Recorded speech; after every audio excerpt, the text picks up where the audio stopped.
I'm going to teach you today how to make a roasted tomato sauce. This turns out so creamy and it's fabulous used on your favorite spaghetti dinner with spaghetti and meatballs, or to have with ravioli or in a lasagna. I'm excited to show you this recipe. Welcome to Food Crazed. To start, preheat the oven to 400 degrees. I had gone out and picked a mountain of tomatoes that had ripened in my garden, and we're going to use that in this recipe today. You'll need 10 cups of tomatoes. You can use a multiple of varieties from Roma to cherry tomatoes. Just make sure that you half the cherries and quarter the Romas so that they're all about the same size, and spread them out nice in a large sheet pan. Now to this, add 1 onion that has been chopped up into large chunks. Now add 6 cloves of fresh garlic that have been peeled. Drizzle about 3 tablespoons of extra virgin olive oil right over the top. Add half of a teaspoon of salt over the top. I'm using Himalayan pink salt today. And add 1/4 of a teaspoon of ground pepper, or you could use fresh cracked pepper. Toss all of these ingredients together so that they're nicely coated in the olive oil. It's so convenient to just mix up all these ingredients together right in the sheet pan.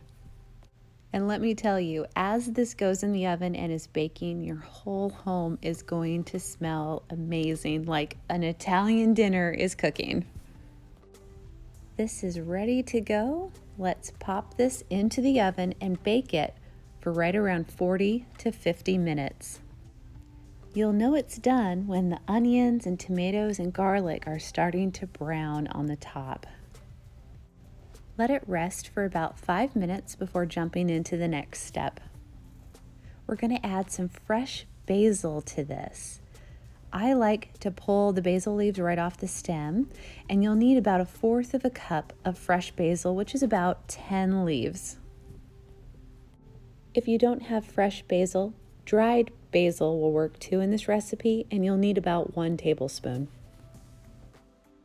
We're going to be adding some fresh oregano to this as well. Now, I grew oregano and basil in my garden this year, and oregano kind of comes like this, as you can see here in the video. And what you want to do is pull the leaves off of the stem, and that's it. And we're just going to pull these leaves off, and you're going to need about 2 tablespoons of fresh oregano, or about 1 teaspoon of dried oregano could be substituted for fresh. I like to just kind of eyeball the oregano and basil when I'm putting it over the top of the mixture.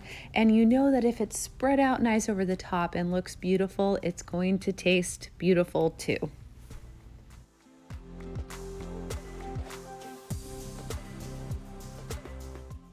Scoop the roasted tomato mixture into a blender or a food processor. This is a good time to mention that down in the description is a link to the full printable recipe or downloadable recipe for this roasted tomato sauce. Feel free to leave a comment below and let me know if you've tried out this recipe as well. I would love to hear your feedback. Now that you've got all the ingredients into the blender, you just need to blend this mixture up until it's nice and creamy and smooth. This makes 5 cups of roasted tomato sauce. Take a spatula and scrape down the sides of the blender or the food processor and blend it up one more time just to make sure that there's no chunks and that the whole thing is very nice and creamy. Now that the mixture is completely blended and creamy and smooth, you can use this for any Italian dinner that you want. It is so fabulous. Pour this over some pasta. I mean, this sauce, it's thick and perfect. We are having it over some meatballs and spaghetti. And the flavor is just spectacular, just right like you're at an Italian restaurant eating a wonderful, wonderful sauce. I really hope you try this recipe. And don't forget to subscribe to the channel so you don't miss another yummy recipe.